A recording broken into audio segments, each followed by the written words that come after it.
स्वागत है आपका अपने YouTube चैनल पीएस ज्ञान पर। दोस्तों आज के इस वीडियो में हम लोग सीखेंगे नंबर यानी संख्या कितने प्रकार की होती है और उनके कुछ एग्जांपल्स जानेंगे। तो नंबर दो प्रकार के होते हैं, दो भागों में बांटा गया है। पहला है रियल नंबर, दूसरा इमेजिनरी नंबर। तो रियल नंबर क्या होता है? वास्तविक संख्या। इमेजिनरी नंबर काल्पनिक संख्या। अभी की हम परिभाषा जान लेते हैं दोनों की। रियल नंबर वास्तविक संख्या क्या होती है? वे संख्या जिनको संख्या रेखा पर लिखा जा सकता है वो क्या कहलाती है? वास्तविक संख्या।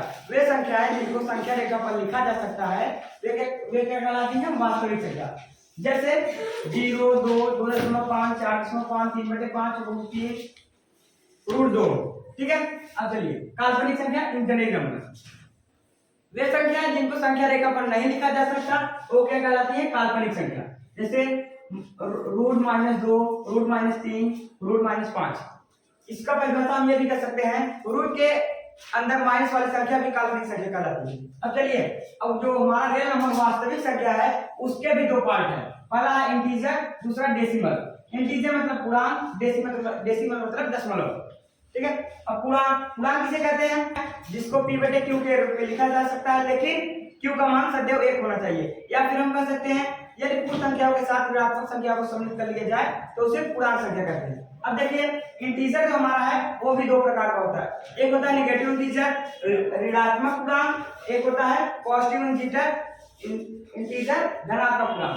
अब ऋणात्मक पूर्णांक क्या होता है? -1, -2, -5 ऐसे चला जाएगा अनंत तक। अब ये देखिए धनात्मक पूर्णांक 0, 1, 2, 3, 4, 5 ऐसे अनंत तक। अब देखिए ये जो हमारा पॉजिटिव इंटीजर है इसके भी दो पार्ट हैं। पहला है होल नंबर, दूसरा न्यूटन नंबर। होल नंबर यानी कि पूर्ण संख्या, न्यूटन नंबर यानी प्राकृतिक संख्या। अब पूर्ण संख्या किसे कहते हैं? 0 से लेकर अनंत तक वाली संख्या को हम लोग क्या कहते हैं? पूर्ण संख्या। या फिर प्राकृतिक संख्याओं के समूह में 0 के भी सम्मिलित कर लिया जाए बनने वाले समूह को हम लोग क्या कह सकते हैं? पूर्ण संख्या यानी कि होल नंबर। अब न्यूटन नंबर क्या है? 1 से लेकर अनंत तक संख्या को हम लोग क्या कहते हैं? Newton number. या फिर हम कह सकते हैं कि पूर्ण संख्याओं के साथ पूर्ण संख्याओं में 0 को हटा दिया जाए उसके बनने वाले समूह को हम क्या कहते हैं? प्राकृतिक संख्या। क्या होगा हमारा? Newton number. अब देखिए होल नंबर के भी दो पार्ट है, न्यूटन नंबर के भी दो पार्ट है। होल नंबर के कितने हैं? दो है, even number, odd number. Even number सम संख्या, ओड नंबर विषम संख्या।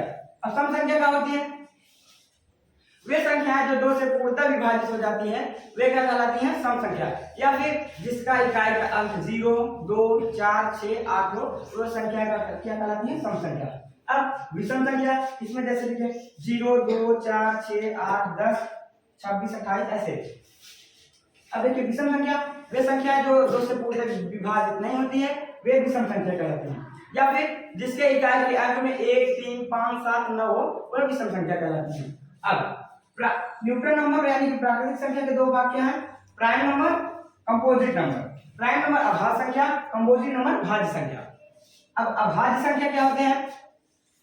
जो संख्या एक और स्वयं के अलावा किसी अन्य संख्या से विभाजित नहीं होती है वह अभाज्य संख्या कहलाती है। या फिर जो जिन संख्याओं का गुणनखंड केवल 2 से 2 हो वह अभाज्य संख्या कहलाती है। जैसे 2, 3, 5, 7, 9। ठीक है। अब कंपोजिट नंबर भाज्य संख्या वे संख्याएं जो एक और स्वयं के अलावा किसी अन्य संख्या से विभाजित हो वे भाज्य संख्या कहलाती हैं। या फिर जिसके 2 से अधिक गुणनखंड हो वो भाज्य संख्या कहलाती है। जैसे 4, 6, 8, 10, 12, 14। 2 के 4 कितने हैं? एक तो 1 है, एक 2 है, एक 4 है, 3 हुए 2 से ज्यादा, ये हमारी क्या है? भाज्य संख्या। अब चलिए डेसिमल माने दशमलव। दशमलव के कितने पार्ट हैं? दो पार्ट।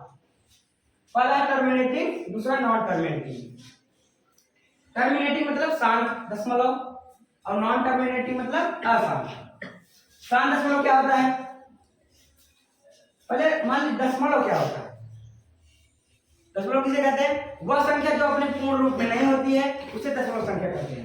अब इसके पार्ट हैं टर्मिनेटिंग और नॉन टर्मिनेटिंग। अब शांत दशमलव क्या होता है? जैसे कोई संख्या भाग दे, अगर नहीं कर रहा है दशमलव में जाकर 3 अंक तक जाकर कट जा रहा है पूरे क्या होगा? शांत दशमलव।